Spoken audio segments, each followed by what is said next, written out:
Welcome to GOA365 News Now. I am Manish Parab and these are the headlines.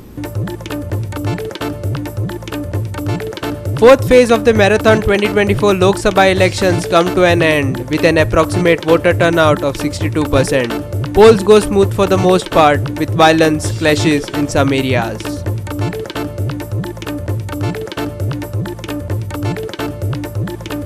High-stakes assembly elections in Andhra Pradesh and Phase 1 of assembly elections in Odisha held simultaneously with Lok Sabha Phase 4 conclude with a voter turnout of 68% and 63% respectively.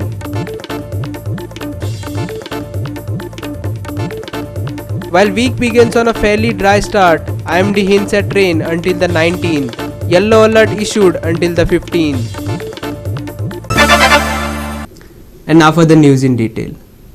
The fourth phase of the Marathon 2024 Lok Sabha elections concluded on Monday across 96 constituencies in 10 states and union territories.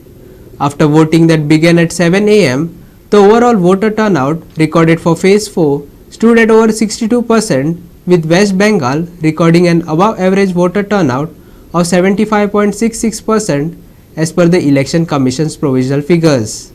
Andhra Pradesh, Telangana, Uttar Pradesh, Bihar, Jharkhand, Madhya Pradesh, Maharashtra, Odisha, West Bengal and Jammu and Kashmir went to polls in this phase. Some of the highest voter turnouts were reported from West Bengal at over 75%, Andhra Pradesh and Madhya Pradesh with over 68% and Jharkhand with 63%.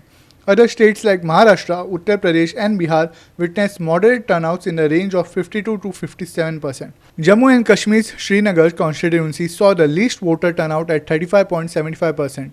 Over 1,700 candidates across major national and regional parties as well as independents contested these 96 Lok Sabha seats, which constitute around 18% of the total 543 parliamentary constituencies.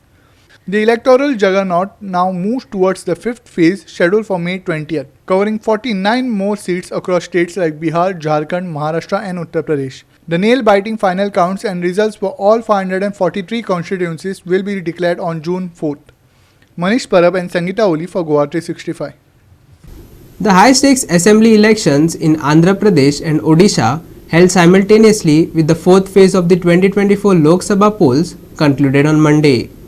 After a hard-fought campaign, provisional figures from the Election Commission showed a voter turnout of 68% in Andhra Pradesh and 63% in Odisha.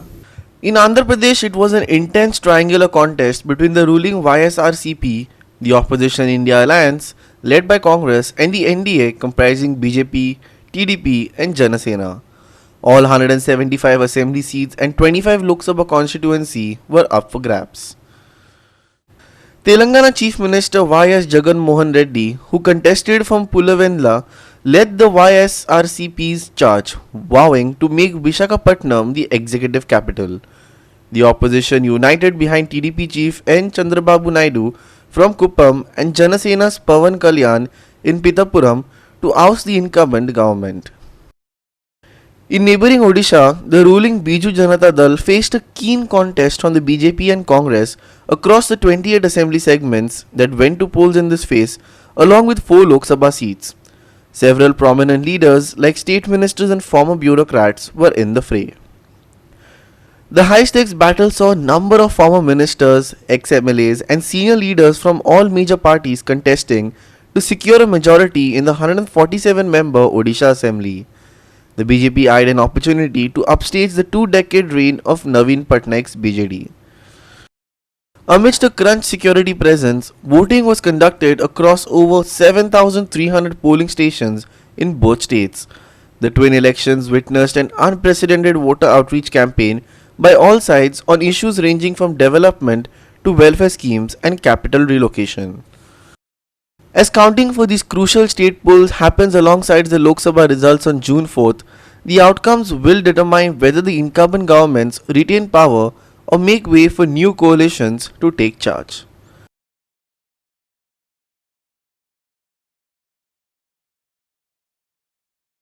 Manish Parab and Manisha Jadhav for GOA365. We will take a short break. Stay with us.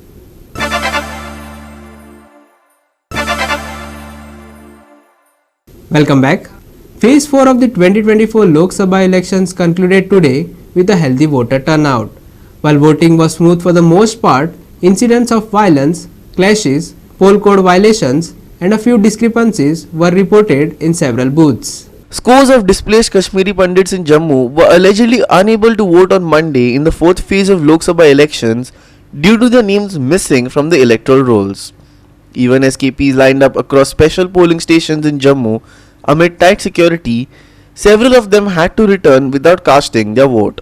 Meanwhile, all the way in the south, BJP's Hyderabad candidate Madhavi Lata is under fire after a video clip of her checking the voter ID cards of Muslim women during her visit to a polling booth went viral. A case has been registered against her for violating the poll code. In West Bengal's Bardhaman, TMC supporters allegedly pelted stones at the vehicle of BJP candidate Dilip Ghosh. Dilip Ghosh had moments earlier greeted his TMC counterpart Kirti Azad.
And in a brazen show of VIP culture, an Andhra Pradesh MLA slapped a voter, reportedly after he had objected to the legislator jumping the queue at a polling booth in Guntur district this morning. Subhashish Govekar and Omkar Deshprabhu for GOA365.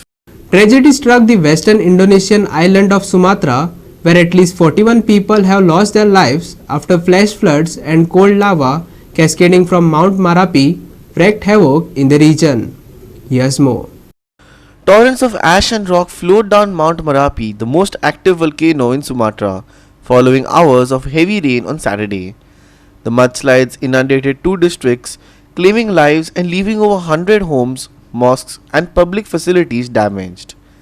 As of now, 17 people are still missing. By Sunday afternoon, rescuers had found 19 bodies in the worst hit village of Kanduang in Agam district, with 9 other bodies recovered in the neighbouring district of Tanadatar. Environment experts have attributed the increase in such disasters to excessive exploitation of natural resources and haphazard development in the area around Mount Marapi. Flash floods and cold lava mudslides continue to recur and increase in intensity due to excessive exploitation of natural resources and haphazard development, said Vengiku Purwanto, the director of the West Sumatra branch of the Indonesian Forum for Environment.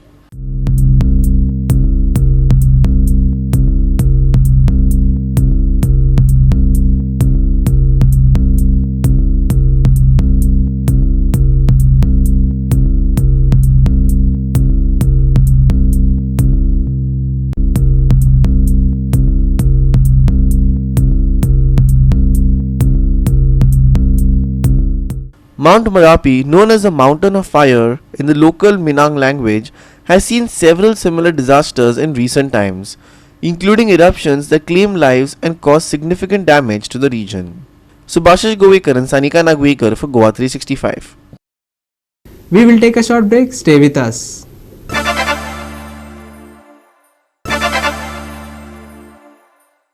Welcome back. While this week's off to a fairly dry start, IMD says it will rain until the 19th. They have issued a yellow alert for the state until the 15th, warning of thunder showers and strong winds. Here's the extended forecast for Tuesday. We are expecting light showers on Tuesday, however, isolated places might also get thunder showers. Winds will likely touch 40 km an hour, so do be careful around older trees or weaker looking shrubs that could easily be torn down. Temperature wise, there's not much of a change that we're anticipating. The maximum will reach 35 in most places, while the minimum hovers between 24 and 26. IMD issues yellow alert till 15th, warns of thunder showers and strong winds on Tuesday, Wednesday. Light showers to continue until 19th. Maximum and minimum temperatures on Tuesday, 35 degrees Celsius and 26 degrees Celsius respectively. IMD says haze likely at isolated places on Tuesday morning. Bureau Report, GOA365 with inputs from IMD. With that, we have come to the end of this news bulletin. And for more news and updates, log on to our website www.goa365.tv, follow us on Facebook and YouTube Goa365 TV. Take care, stay safe and keep watching Goa365.